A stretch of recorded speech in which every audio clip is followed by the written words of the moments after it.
Salam değerli tamaşaçılar, bugünkü Top TV verilişində gündəmin əsas hadisələrini müzakirə edəcəyik. Əsasən Rusiya-Ukrayna müharibəsi və bunun regionumuza təsirlərini müzakirə edəcəyik. Studiyamızın qonağı politolog Əlmusa İbrahimovdur. Əlmusa müəllim, xoş gəldiniz. Bilirsiniz, bu günləri dünyanın geosiyasi nizamı çox ciddi şəkildə dəyişir. Xüsusilə Rusiya-Ukrayna müharibəsi və ABŞ-Rusiya danışıqları, həmçinin ciddidə ABŞ-Ukrayna danışıqları baş tutdu. Və artıq Ukrayna atəşkəsə razılaşıb 32 müddətində və Amerika Birləşmiş Ştatları da bu istiqamətdə Ukraynada bir çox razılaşmalar əldə edib. Top Rusiyadır. Sizcə Rusiya Amerika Birləşmiş Ştatlarının atəşkəs müqaviləsini və təklifini qəbul edəcəkmi və qəbul edərsə Rusiya şərtləri nədən ibarət olacaq? Əlbəttə ki, bugün Ukrayna qəbul elədi, atəşkəslə razılaşdı. Yəni, ilkin mərhələdə 30 günlük atəşkəs təklifinə razılıq verdi Ukrayna. Amma bu razılıq heç də asan başa gəlmədi və bugün biz çox asanlıqla deyirik ki, Ukrayna razılaşdı, amma bu razılaşma müxtəlif mərhələlərdən keçdi. O cümlədən Trump'ın Zelenskinin alçaltmasından keçdi və çox ciddi ritorikalardan keçdi. Və nəhayət Ukrayna razılaşdı buna. Amma çox maraqlı suallar verirlər ki, əgər Ukrayna danışıqlara gedildi, bilir ki, ciddiyə danışıqlara gedildi və Amerika Birləşmiş Ştatlarının nümayəndə heyəti, özellikle yüksək ranglı vəzifələrdən təyin olmuş nümayəndə heyəti gəlirdi.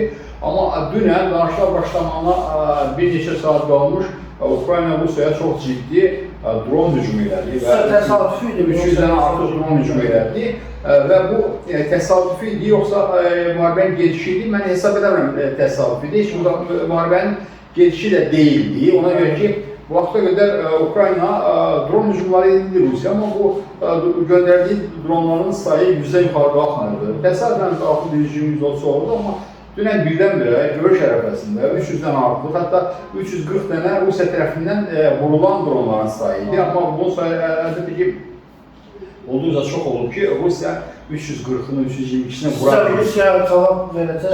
Mən düşünürəm ki, bu hücum nə ilə əlaqədardır? Bu hücum Rusiya həm də Amerika Birləşmiş Ştatlarına göstərməkdir ki, Amerika Birləşmiş Ştatları, siz bizə Rusiya ilə müqavilə imzalamaq, yaxud da atəşkəs rejiminə məcbur edə bilərsə, amma biz razı deyilik. Və bax, o hücum məhz Amerika Birləşmiş Ştatlarına göstərməkdir ki, Ukrayna ona məcbur olunduğu sülh sazişinə razı deyil. Və təbii ki, Rusiyanın bu hücuma cavab verməməyəcək məsələsinə gəlince, heç şübhəsiz bu vaxta qədər olan drone və yaxud da digər hücumlara Rusiya artırlaması ilə, hətta Areşin sahillə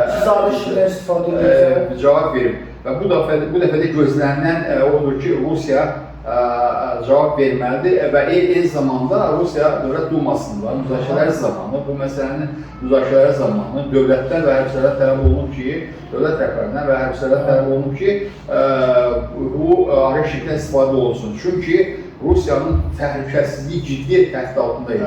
Moskva Rusiyanın sıradan şəhəri deyil, Sankt-Peterburg sıradan şəhəri deyil. Ona görə Rusiya necə Ukrayna danışıqlar ərəfəsində danışıqlar saymadan bu addımı attı, mən düşünürəm ki, Rusiyada bu addım ata bilər və Ukraynanın cəzalandıra bilər, yaxud da ki, Ukraynaya dünənki Moskva hücumuna qarşı hər hansı bir tədbir görə bilər.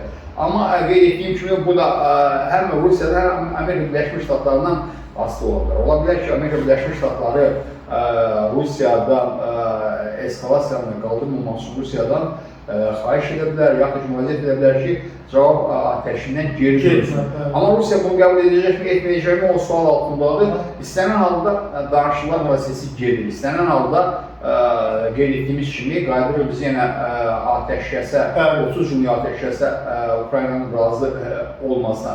Təbii ki, Ukrayna tərəfi bəyanat verdi. Bu atəşkəs heç də sülh müqaviləsi demək deyil və torpaqların verilməsi demək deyil. Amma bunu Ukrayna tərəfi bəyanat formasında verir. Amma gəl biz diqqət edək ki, Amerika Birləşmiş Ştatlarının nümayəndə heyətinə, yaxud da ki, Amerika Birləşmiş Ştatlarının Xaricilər Naziri Rubio'nun verdiyi bəyanatlar. Rubio nə dedi? Rubio dedi ki, burada Ukrayna tərəfindən ciddi güzəştlər gözlənir və Ukrayna ciddi güzəştlər verməlidir.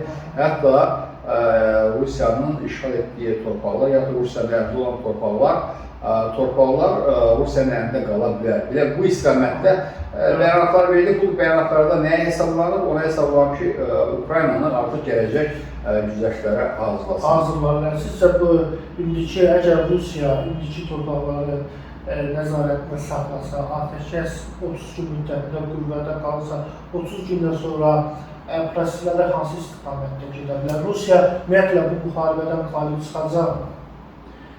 Bilirsiniz, Rusiya politologları çox ciddi bir fikir söylədilər. Dedilər ki, atəşkəs yaxud ki, sülh müqaviləsi müzakirə olunur masa arxasında, amma qazanılır cəbhədə qazanılır. Və buna əsasən mən deyə bilərəm ki, Rusiya artıq atəşkəsi cəbhədə qazanıb və bundan sonraki proses necə olacaq? Bundan sonraki proses və heç kim gözləmir ki, bu 30 günlük atəşkəs məhz sülh müqaviləsinin imzalanmasıdır, yaxud da ki, sülh müqaviləsinin artıq yetişməsidir. Xeyr, belə deyil. Biz hələ danışıqlar prosesi gedirlər, yaxud da ki, Trump hakimiyyətə gəlindən bəri biz söylürdük və o cümlədən Trumpın bəyanatlarından belə görünür ki, Trumpı heç də ciddi sürətdə Rusiya ilə Ukrayna arasında sülh müqaviləsinin imzalanması maraqlandırmır. Ciddi sürətdə maraqlandıran atəşkəs idi, atəşkəsin əldə olunması idi və Trump, bilirsiniz ki, Trumpı danışıqlar ustası adlandırırlar və o hesab edir ki, ideyanı masa arxasında müzakirə olunur və atəşkəs əldə olunub, bundan sonra isə danışıqlar prosesi gedə bilər və əsas məsələ müzakirə oluna bilər. Və bu da bir neçə mərhələlər bölüm. Yəni ki, Trump danışıqların ustası olmasını yaxın şəkildə göstərdi, birinci atəşkəs əldə olunub, ona da baxmayaraq ki, Netanyahu buna razı deyildi. Amma burada da 30 günlük ilkin atəşkəs həddi götürülür. Yəni 30 gündə atəşkəs əldə olunacaq və bundan sonra əgər danışıqlar prosesi başlayacaqsa, yenə növbəti 30 gün, növbəti 30 gün artıq. Bir də İbrahim Müsəmməli, Azərbaycanın İbrahim sazişinə qoşmaq istəyir. Bilirsiniz ki, İbrahim sazişi ərəb ölkələri və İsrail arasında barışı özündə itverdi. Hər halda sizin də məlumatınız var.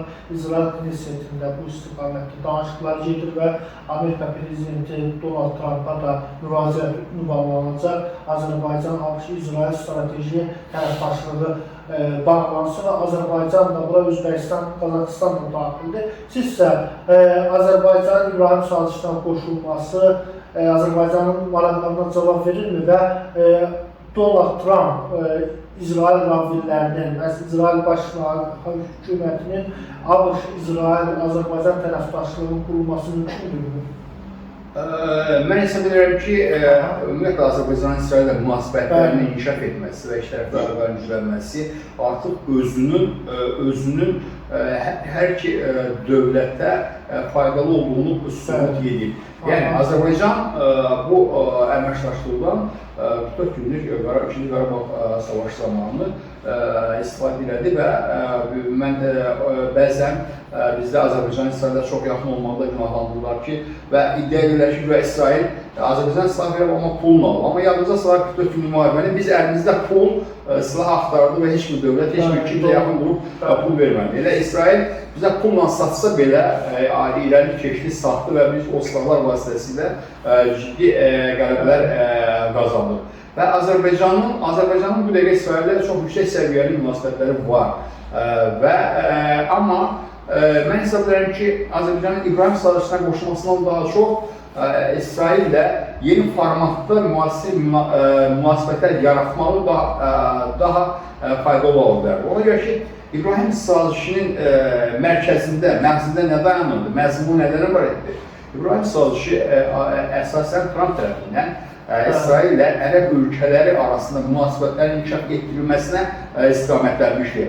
Hansı əlaqələr ki, bu əlaqələr yox idi. Dediyimiz kimi, İsrail dövləti 18-ci ildə yaranıb, Misirdən başqa heç bir ərəb ölkəsi ilə ciddi münasibətləri yox idi və Trump məhz bu İbrahim sazişini İsrailin Ərəb ərəb sizə ölkələri elə gəlmir ki, İsrail tərəfi məhz İbrahim sazişi ilə Azərbaycanı Amerikaya yaxınlaşdırma, Trumpın diqqətini Tamamilə doğrudur, tamamilə doğrudur. Mən məhz ona görə dedim ki, İbrahim sazişindən daha çox İsrail-Azərbaycan arasında, yaxud da ki, İsrail və sizin də qeyd etdiyiniz kimi İsrail ilə Orta Asiya Respublika arasında yeni formatda bir əlaqələrin inkişaf etdirilməsi daha məqsədə uyğun olardı. Nəinki İbrahim sazişinə qoşması. Amma istənilən halda bəlkə də meydana çıxan elə budur ki, Azərbaycan digər Türk respublikaları da İsrail ilə yeni formatda münasibətlərə girir və bu yeni formatda ya da ki, xüsusi formalı İbrahim sazişi, yəni bu da sazişdir və İbrahim sazişdir, amma İbrahim sazişindən fərqli bir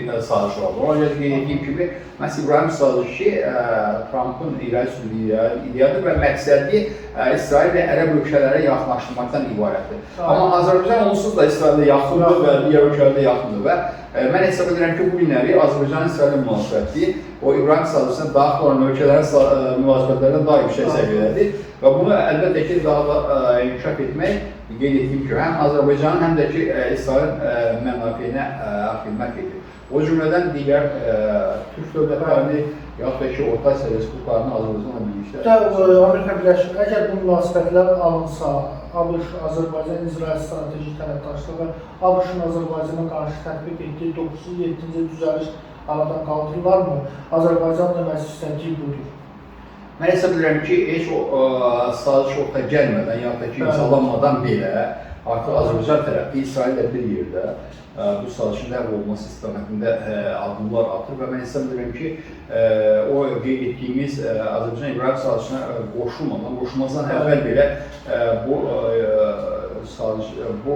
Azərbaycana məzbu olunmuş bu qadağanın aradan götürülməsi, 37-ci qadağanın aradan götürülməsi gündəmdədir və mən hesab edirəm ki, Trumpla artıq Azərbaycan yaxud da ki, Yahudi lobisi arasında bu istiqamətdə danışıqlar gedir və mən düşünürəm ki, bu təhrimin, bu sanksiyanın Azərbaycan tətbiq olmasına aradan qaldırılması eyni zamanda gələcəkdə İsrail-Azərbaycan münasibətlərini, İsrail-Amerika Birləşmiş Ştatları münasibətlərinin inkişaf edilməsinə təkan verəcək və mən düşünürəm ki, Cənubi Qafqaz Respublikaları içində bu günləri Amerika Birləşmiş Ştatları daha yaxın olan bir ölkə varsa, o da Azərbaycandır. Baxmayaraq ki, zaman yaxud da ki, 2 il bundan qabaq, ya da ki, Bayden hakimiyyət dövründə Ermənistan cəhd edir ki, irəli keçsin, amma düşünürəm ki, indi vəziyyət tamamilə Azərbaycanın mənafeyi istiqamətində dəyişir. Bəli, qeyd etdiniz ki, həqiqətən də Bayden administrasiyasından fərqli olaraq Azərbaycan indi ABŞ administrasiyası ilə münasibətləri normallaşdırmağa çalışır və bilirsiniz ki, Ermənistan tərəfindən Azərbaycana qarşı müharibə ritorikası yenidən gündəmə gəlir və Ermənistan parlamentində Respublika fraksiyasının rəhbəri, keçmiş müdafiə naziri Seyran Ohanyan, yəni Azərbaycan çıxışları, Qarabağla bağlı məsələni gündəmə gətirir və bu göründüyü kimi bu da sülh prosesinə zərbədir. Ermənistan baş naziri ilə qapalı iclasda Hürriyet qəzeti yazıb, qapalı iclasında ki, müharibə hazır olmalı, hətta Zəngəzura da Ermənistan əsirləri səfərlər edir və Azərbaycan tərəfindən də görünür ki, şərti sərhəddə Ermənistan tərəfi mühəndis istehkam qurumları yaradır, bunkerlər, atəş nöqtələri yaradır və Ermənistan apreldə Azərbaycana hücum edəcəyi vurğulanır. Məsələn, Kalibr.az saiti də bu barədə məlumat yayır. Və nə düşünürsünüz? Əgər Ermənistan belə bir Azərbaycana qarşı hərbi təxribatları mümkün ola bilərmi və Ermənistanın istədiyi nədir?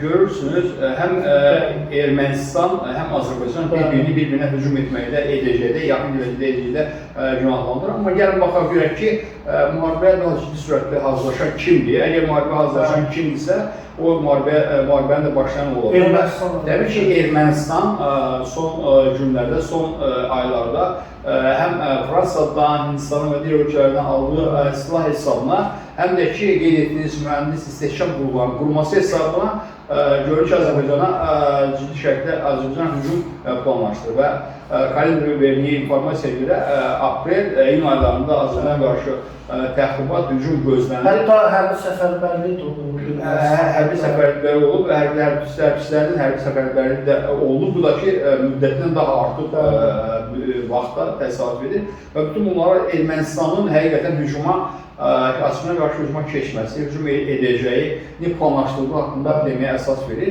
və Ermənistanın məqsədi nədir? Məlumdur ki, dünyada və həm regionumuzda, həm də ki, qlobal səviyyədə geostrateji və geosiyasi vəziyyət gərgindir və Ermənistan bu gərginlikdən istifadə edib, o cümlədən Fransada və Amerika Birləşmiş Ştatlarındakı lobbistlərin köməyi ilə müharibəyə başlamaq və revanşist hərəkətləri həyata keçirmək istəyir.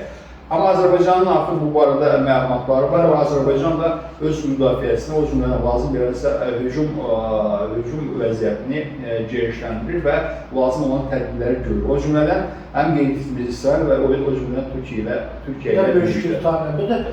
Sizcə Nikol Paşinyan bu hərbi təxribatlara, bu hücum əməliyyatına başlamaqda planı bunlar ola bilərmi? Zəngəzur məsələsini Ermənistanın istədiyi kimi həll eləsin, Azərbaycanın strateji yüksəkliklərdən çıxarsın, danışıqlarda ya partiya ya da üstünlük əldə qazansın. Və burada üçün müqaviləsində Ermənistanın müəyyən burada istədikləri də qeyd edilsin. Sizcə Nikol Paşinyan hücum əməliyyatda bunlar ola bilərmi? Xüsusilə Zəngəzur dəhlizi barədə. Ermənistanın Azərbaycana qarşı hücum təşkil etməsində bir çox məqsədlər var. O təkcə bir məqsəd deyil və qeyd etdiyiniz məsələ, Zəngəzur məsələsi və o cümlədən hətta Qarabağ məsələsi, Qarabağa öz könlünə çıxıb getmiş insanların geri qaytarılması məsələsi də gündəmdə ola bilər. O cümlədən Azərbaycanlılara bilirik ki, Azərbaycanlıların Ermənistandan göndərilmiş, çıxarmış Azərbaycanlıların geri qaytarılması məsələsi də bunun Azərbaycanın gündəmindədir və o istiqamətdə ciddi işlər aparılır. Ermənistan eyni zamanda istəyir ki, bu məsələni də Azərbaycan yadından çıxarsın. Yəni, Azərbaycan sərhədlərə girir, işğal edir və s. Azərbaycan gözünü qorxdur və Azərbaycan birdəfəlik olaraq Qərbi Azərbaycanlıların geri qaytarılması məsələsini gündəmdən çıxarır. Və eyni zamanda Ermənistanın əsas məqsədlərindən biri Azərbaycanla müharibə retorikası, Azərbaycanla müharibə şəraiti yaradaraq Qərbdə ona olan dəstəyi artırmalıdır. Və bütün bunların hamısının əsasında, məsələn, Azərbaycan tərəfi həqiqətən Ermənistan Azərbaycana qarşı müharibə hazırlaşdığı haqqında fikir yürüdə bilər. Amma dediyimiz kimi Ermənistan bir məsələni unudur ki, Azərbaycan əvvəlki Azərbaycan deyil və əvvəlki Azərbaycan olmadığını 4 günlük 2-ci Qarabağ döyüş zamanında sübut elədi və o dövrdən vaxtda keçən müddət ərzində də Azərbaycan sahib tutulmadı. Yaxud da ki, Ermənistan müxtəlif vasitələrlə saxlanırsa, Azərbaycan durub onun necə silahlandığına tamaşa edib, yaxud da ki, ona göndərilən silahların növlərini saymanla məşğul deyil. Azərbaycan da əksinə Ermənistan aldığı silahların qarşısında, müqabilində daha ciddi silahlar alır. Və mən bir məsələni qeyd etməliyəm ki, yaxın gələcəkdə elə şərait yaradacaq ki, Azərbaycan silah almaq üçün heç də nə Amerika Birləşmiş Ştatları, nə Fransa, nə Rusiya müraciət etməyə ehtiyacı olmayacaq. Nəyə görə? Ona görə ki, Türkiyə bu günlərə 70% özü silahlarında təsis edilir və gələcəkdə, yaxın gələcəkdə Türkiyə bu səviyyəni biraz da qaldıracaq və heç uzağa getmədən Azərbaycan Türkiyə silahlarını dünyada tanıtılmaq məşğul olacaq və Ermənistan cəbhəsində istifadə etməklə. Necə ki, Bayraktar, bu günləri Bayraktarın adı Qarabağ müharibəsində eyni çəkdir. Bayraktar deyəndə Qarabağ müharibəsi yada düşür, Qarabağ müharibəsində Bayraktar yada düşür və bütün dünyada Bayraktarın bu qədər image, nüfuz qazanmasının əsas səbəbi Qarabağ edilən prosesdir. Qarabağ müharibəsi, yəni 4 günlük müharibə sənətinə, müharibə xronologiyasına yeni bir səhifələr yazdı. Bu da ki, Bayraktarın və Azərbaycan ordularının. Təbii ki, bilirsiniz, Ermənistan tərəfi əgər təxribatlar həyata keçirərsə, onun cavabın Ermənistan üçün azınacaqlı olduğunu bilir. Hindistandan bir neçə artilleriya batareyası, Fransadan bir neçə raket atmaqla müharibənin talihini Ermənistan lehine dəyişə bilməz. Əgər təbii ki, Ermənistan hücum eləsə Azərbaycan bufer zonu yarada bilərmi Qərbi Zəngəzurda? Zəngəzur dəhlizini özü hərbi əməliyyatlarla aça bilərmi Ermənistanın bu hərbi təxribatlarına cavab olaraq? Heç şübhəsiz bu günləri biz hələlik hipotetik müharibə haqqında danışırıq və eyni zamanda Azərbaycanın hansı şərtlər daxilində, yaxud ki, Ermənistanla bu dəfə müharibə necə aparacağı haqqında sadəcə biz proqnozlar, yaxud da ki, fərziyyələr irəli sürə bilərik.